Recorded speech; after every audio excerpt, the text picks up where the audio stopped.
One of the most publicized disappearances of all time, at least on YouTube, was the strange case of Lars Mittank, a then 28-year-old German man who hasn't been seen since July 8th, 2014. Many speculate whether he's still out there, wandering the streets under the guise of a new persona. In recognition of Lars officially cresting the 8-year mark since he had last been seen on airport CCTV footage, let's take a deeper dive into this incredibly unique story. Lars J. Mittank was born on February 9, 1986, to a loving family near Berlin, Germany. By all accounts, he was an exceptional young man, excelling both in the classroom and athletically. He was well-liked and respected by his peers, and he had a passion for life that was rivaled by few people.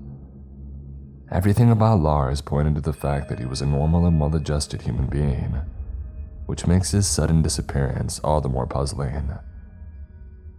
As a result of his natural talents and affinity for school, Lars went down an accelerated educational route that many would find stress-inducing. Despite this, he exceeded expectations at every turn, and set his sights on becoming a power plant operator. After completing his advanced courses with top marks, he managed to secure a job at Wilhelmshaven Power Plant. Life was good for Lars Mittank. He was educationally and financially successful at a young age, had a loving girlfriend and a supportive family. However, compiling onto his stress, his father suffered a stroke in 2012, rendering additional care necessary. Being close with his family, Lars would make weekend commutes back home to assist his mother in taking care of his ailing father. Despite all of this, family and friends said that Lars had maintained his passion for life and an overall optimistic attitude. If he was feeling the weight of the stresses placed upon him, he certainly wasn't showing it. Fast forward to the summer of 2014, and 5 of Lars's friends extended an invitation to join them on a vacation to the coastal city of Varna, Bulgaria. Figuring that it would be a welcome distraction from his busy work life, Lars accepts and excitedly awaits his first vacation outside of Germany. On June 30th, 2014, a group of 6 departed for their destination, the seaside resort of Golden Sands. The first few days of the trip were exactly according to plan. The entire group had a great time drinking, eating, and relaxing both at their hotel and at the local bars and clubs. During the day, Lars would play football on the beach with some locals while soaking up some sun. The trip seemed to be a large success and everybody was having a great time. There was only one abnormal incident that the group remembered about the trip in retrospect. One night at a bar, Lars was repping his favorite German football club, SV Werder Bremen, by wearing their jersey. This led to another argument with a group of men at the bar that were fans of the opposing German football club, Bayern Munich. While the verbal back and forth got a bit heated, no physical confrontation was held within the bar. Some of the group later reported hearing the Bayern Munich fans arguing with Lars, warning him to watch his back and telling him that it's easy to hire men that would beat him senseless in Bulgaria. Despite this verbal altercation, the group continued to enjoy the rest of their night, not leaving the bar until closing time at 4 a.m. When they eventually left, Lars's friends suggested that they get some McDonald's before heading back to the hotel, an offer that Lars himself declined, as he split off and started walking the 1 kilometer directly back to their room. Now what happened next is not 100% concretely known, but Lars had a run-in with some of the men who had attacked him in a short walk back to the hotel. Some friends reported that it was these same men from the bar, while others said it was a group of hired Bulgarians that were targeting Lars for the earlier argument.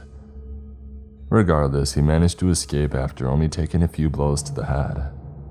As a result, he had suffered an injured jaw and a ruptured eardrum, but all things considered, it could have been much worse.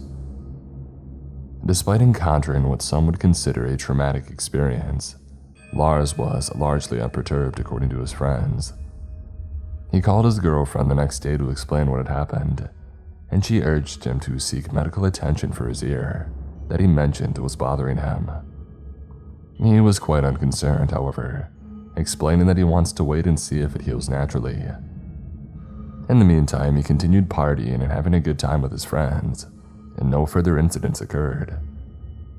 His friends reported that he seemed completely normal and was still enjoying his vacation, despite suffering a bit of pain in his ear.